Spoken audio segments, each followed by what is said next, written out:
Pages of Life demo is a Doki Doki Literature Club fan mod that is not affiliated in any way with Team Salvato. It is designed to be played only after the official game has been completed and contains spoilers for the official game. Game files for Doki Doki Literature Club are provided with modding can be downloaded for free at that place. By playing Pages of Life demo, you agree that you have completed Doki Literature Club and accept any spoilers contained within. I agree! Note, while not included in this demo, the final mod does involve characters engaging in adult activities. Ugh. This includes swearing, consuming alcohol, sometimes to the point of intoxication, as well as having off-camera sex. Thank you. The final mod will also have characters openly discussing sex, pregnancy, contraceptives, and breastfeeding, along with some inappropriate references to strawberries. Oh dear. Did they even spell inappropriate? I think they might have. Possible trigger warning. While not the focus of the story nor included in this demo, some parts of the final mod will deal with a parent losing a baby. If you are at all uncomfortable with miscarriage, stillbirth, or infant death, it is not recommended that you play the final version of this mod. I feel like we've gotten extremely major plot details spoiled for us already. Sup, it's Hallie, and the Let's Play mode has been enabled and automatically. This mode allows you to skip content that contains sensitive information or apply alternative story options. This setting will be dependent on the modder if they program these checks into the story. To turn off Let's Play mode, visit settings and uncheck Let's Play mode. Okay, yeah, whatever. Sup, it's Hallie, and welcome to Pages of Life. It's using that new template by Gangsta. I guess one of those things we just saw was one of their default features that I probably don't need to read every time. But whatever, we're here. We're gonna play it. I guess it's a Yuri mod since she's the only one on the title screen. I don't actually know anything about this. I didn't look at any of the teasers, and there wasn't really anything describing it in the download post. So, whatever, we're just gonna get into it. We're gonna turn this off, and we're gonna turn this on. Because I don't care. You sure you're gonna turn on since we're doing so make more adult anything? Yeah, I'll just make them 18+ videos if I have to. I don't care. I am unconcerned with such things. We don't get to name ourselves, I'm noticing.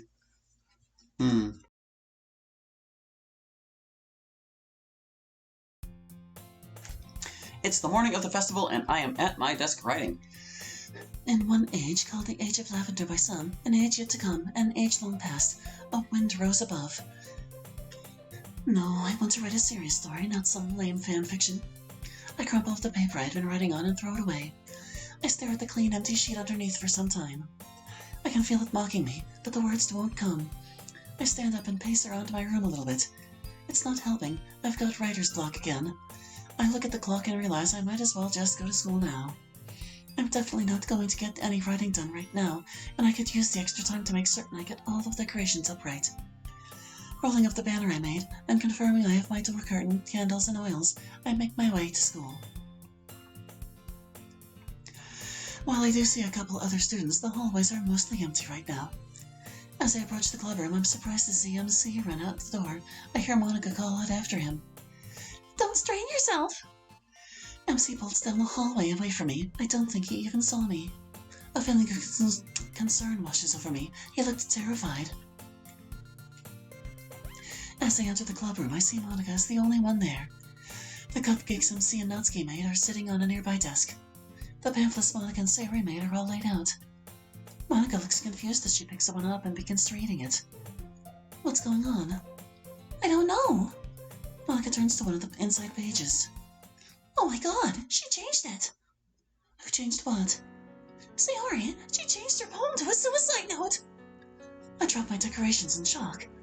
We have to hurry! Remembering the first aid kit I keep in my bag, and hoping I don't need it, I pick it up and race after Monica.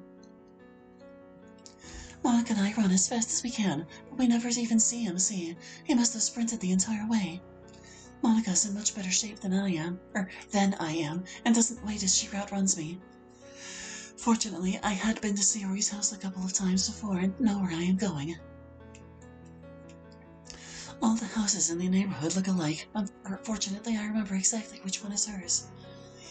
As I reach Sayori's house, I see that the front door is wide open. Part of me thinks this has to be a mistake, that Monica and MC are simply overreacting. Sayori is always such a ball of sunshine, it seems inconceivable that she would kill herself. Though she did seem a little off last Friday. What really spurred me on was the memory of the look of terror in Monica's and MC's faces. As I arrive in Sayori's room, I see Sayori hanging from her rope. MC is lying in the doorway, crying the word never over and over again. Monica is tearing down the room, looking for something. Help me find something to cut her down with! I pull my knife out of my bag, climb up onto the nearby desk, and begin sawing. Monica sees what I'm doing and lifts Sayori up as best she can to ease the tension on her neck. I always keep my knives sharp and grateful for how quickly I'm able to cut through the rope with it. With the rope free from the ceiling, Monica drops Sayori to the ground as gently as she can, but then begins CPR. I don't know when Monica ever had the time to take a CPR class, but right now I'm grateful she did. I pull out my phone and begin dialing. 911, what is your emergency?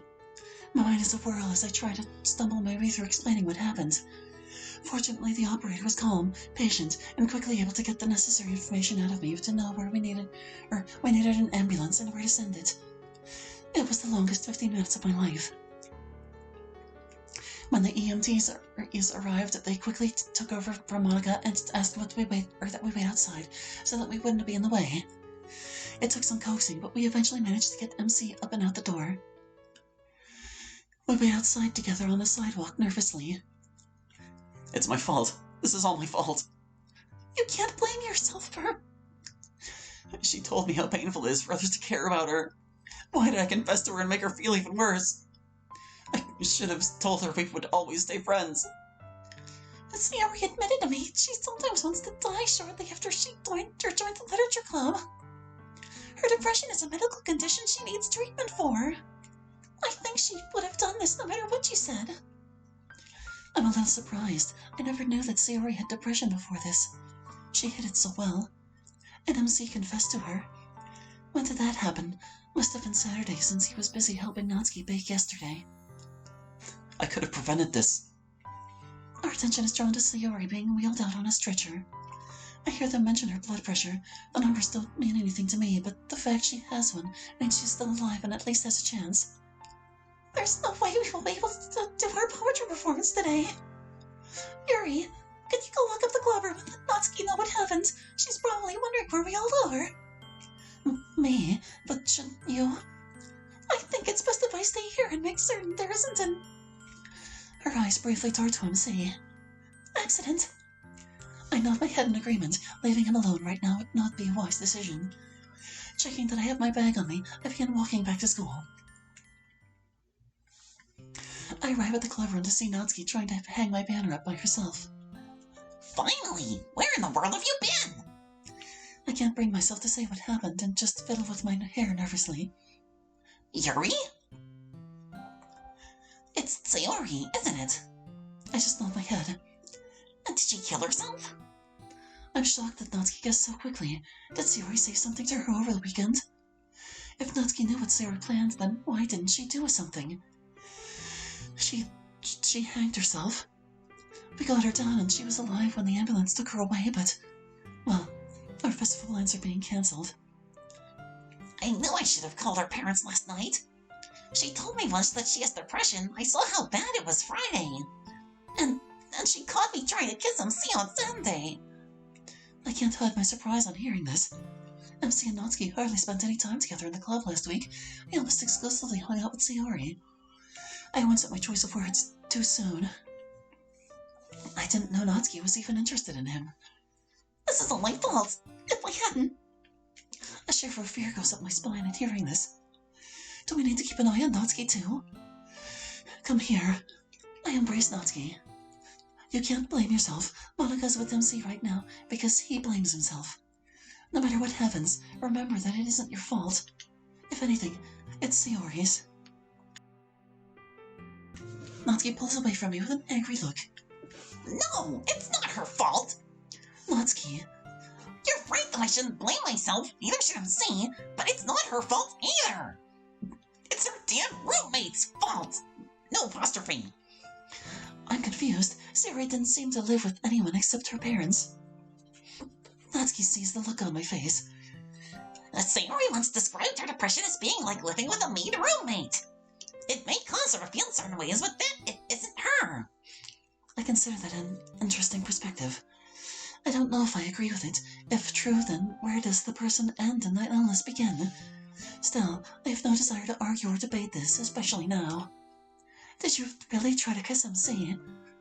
Don't remind me. Sorry, I just didn't know you felt that way towards him. We had a lot lot of fun. He said he wanted to spend more time like that together. I thought maybe... She sighs.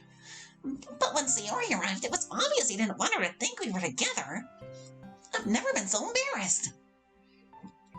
I feel like I should say something encouraging to her right now, but I don't know what. Except for the occasional crude joke about the size of my breasts, I've never had a guy show me any attention that way. I might have done the same thing in her position, even though he's not really my type. I feel a little ashamed to think that we might be that desperate. Hey, is this the room with the cupcake poems? I'm a little surprised by the student poking their head in the door. With everything going on, I had forgotten about the festival. Yes, but I'm afraid we've had to cancel. Our vice president is sick today. Really? You're canceling over one person? Okay, they had canceled with 2 L's before, now they have 1. Just be consistent, guys, okay? I put my hand on Natsuki's shoulder to keep her from saying something undiplomatic. She was hospitalized this morning and they're not certain if she will survive or not. Oh my. Dude, I'm so sorry, I didn't know. Do you need any help? We're fine. Buzz off. Natsuki, thank you for the offer, but we will manage. Okay, can I have cupcake anyway since I'm here? Fine. The irritation in Natsuki's voice is impossible to miss. Oh, awesome, thanks. He grabs 2 and then leaves the room. I sigh. I'd better make a sign to put on the door letting people know about the cancellation. I'll do it. No offense, but your pretty handwriting can be a little hard to read at times. I'm a little annoyed by her comments about my handwriting, but I don't mention it. While Natsuki gets some paper and a pen, I roll up my banner. Not wanting to carry the decorations around with me, I set it and my door curtain in a corner of the room. My candles and aromatherapy dispenser fit in my bag in though. Looking over, I see that Natsuki has finished taping her signs inside of the window on the door where it can be read but not removed. We turn off the lights in the club room and lock the door behind us. I don't know, I think you might have missed a few. I look at Natsuki and see that she's carrying her tray with the remaining cupcakes. Hold on a sec. Natsuki goes into the next classroom. She soon returns with the empty tray. No sense in wasting them, so apparently it's the chess club's lucky day today. You're an apostrophe there too. Possessive. I suddenly realize I have no idea what I should do now. I'm too worried about Sayori to enjoy the festival. Should I go to the hospital? Check on MC? Just go home? Natsuki seems to realize my uncertainty. Hey, let's get out of here. The school's just gonna get noisier and more crowded as the festival picks up. Apostrophe here too. My anxiety goes down a little bit as we exit the school and are away from the crowd of students enjoying the festival. I want to just go home and forget about this terrible day. My mind turns to the knife I have in my bag and what I sometimes do with it when I feel extremely stressed. Maybe going home and being alone right now isn't a good idea. Turning around, I see Natsuki is currently on her phone. I move a couple feet away to give her some privacy without actually leaving. Natsuki finishes her conversation and comes up to me. That was Monica. Sayori was taken to St. Vincent's Hospital, but doesn't know anything more about her condition. Once again, apostrophe. She's still with MC, who is really taking this hard, and asked if we could come over to give her a hand. She doesn't trust him by himself enough right now to even take a bathroom break. I think for a minute. Go help Monica. The 2 of you will be able to keep him safe until his parents get home. I'll go to the hospital and keep the rest of you informed of Sayori's condition. Are you sure that's the best decision? I think you'll be better able to help MC right now. You're really good at comforting people, and I'm not. I feel uncomfortable at being put on the spot like that. I rethink the situation over to make certain I am making the right choice. Monica is already there if he just needed a shoulder to cry on. Right now, I think someone more fun than I am, someone who can help take his mind off things, will be most beneficial. And if I'm wrong, then it doesn't matter which of us is there to assist Monica. Okay, I guess you have a point. But you'd better keep us posted. I have both Monica's and your number in my phone. I won't have any problems reaching at least one of you. For real. Proper nouns with an S for possessive. You need an apostrophe. Every time. Natsuki mutters something that I don't catch and then starts walking toward MC's house. I feel a little guilty being deceitful to Natsuki. However, I feel it is important that I be the one to talk to Sayori, and I didn't want to say that to her. That is, if she's even alive. Yeah, since this is a demo and still in development, I'm going to be a little bit more of a stickler, pointing out, like, proofreading things that can still be fixed. When I arrive at the hospital, I am incredibly nervous as I go up to the reception desk. What if they tell me she's dead? What if she is in a coma? What if they won't give me any information because I'm not family? My fears are partially assuaged. I don't know if I pronounced that correctly, as I am told that what room number she is in. I can't help but let out a sob when I see that Sayori is awake. She sees me walk in and turns away, looking ashamed. Hi, Yuri. Her voice is a bit hoarse. I can see the mark around her neck. I just go up and give her a tender hug. Sorry. You do not need to be sorry for being sick. So you don't know. Sayori shrinks down a bit to hide her neck. I cut you down. Monica did CPR until the ambulance came. I saw what your depression, your disease did to you. It's my fault. I sigh. I was afraid of this. It is the real reason I wanted Natsuki to help Monica. I know the doctors here will start her on suicide counseling before releasing her, but... Sayori, I know more than you think. I roll up one of my sleeves above my elbow. I position myself so she can see one of the scars I have there. Don't need this comma. I did this to myself. It isn't anywhere near an artery. No, this wasn't a suicide attempt. But sometimes, the desire to cut into myself becomes too strong to resist. It's stupid, it's illogical, it makes no sense, but sometimes I still do it. I went to counseling for it last year. It was scary, but it's helped. Yuri. I pull my sleeve back down. I have never told anyone about this before. The reason I'm telling you now is so that you realize you're not alone. That you are more than your depression and what it made you do. And that sometimes we need help with things beyond our control. I am not my feelings. Mm-hmm. I am not my feelings. It's something I once told Natsuki. I guess it's what you're trying to tell me now. Thinking about it, I remember Natsuki saying something similar earlier today. Maybe having Natsuki come here would have been the better choice. She pulls me into a hug. Thank you for being here and telling me that. Of course, you're my friend. She pulls away from the hug. Oh. I'm confused. Why is she suddenly so distant? What's wrong? She just looks away. Sayori, please tell me what is bothering you right now. You're here because you feel obligated. I'm shocked she would even think such a thing. I grasp her hand. Sayori, you are my friend. That is not something I say lightly. I do not make friends easily, so the few friends I do have, I cherish dearly. Believe me when I tell you that helping a friend in need is not merely an obligation. But what about the others? I suddenly realize that I had completely forgotten to let the others know. Another minute or two won't hurt, though. Sayori needs me now. Monica and Natsuki are helping MC right now. He took seeing you like that pretty hard this morning. I didn't mean. We know, and I think he knows too. We will all get through this together. Speaking of which, I was supposed to let them know. I pressed the button accidentally. I was supposed to let them know how you're doing once I learned anything. I pull up my phone and find Monica's number in my contact list.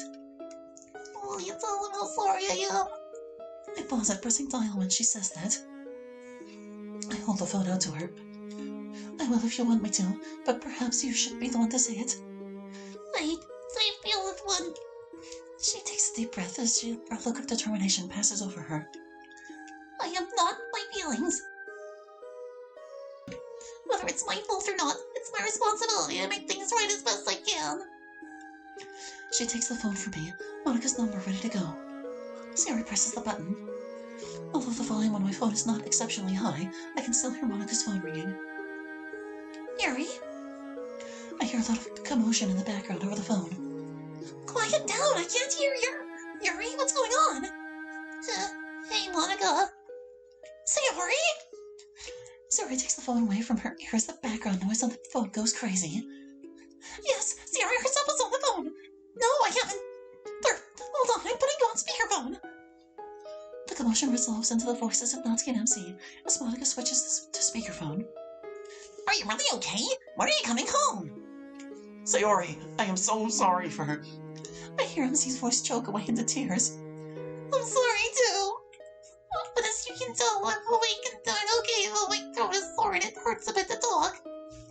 Just take it easy and get better and let us know if you need anything. You'd better get better. If I have to help take care of your boyfriend again, I'm gonna kick your butt. Natsuki. What? Sayori tries to laugh, which quickly turns into a cough. I don't think she was trying to end the conversation earlier when she said her throat was sore. Thanks, everyone. I just wanted you to know that I'm still here. I'm gonna hand the phone over to Yuri now. I hear shots of goodbye as Sayori passes the phone over to me.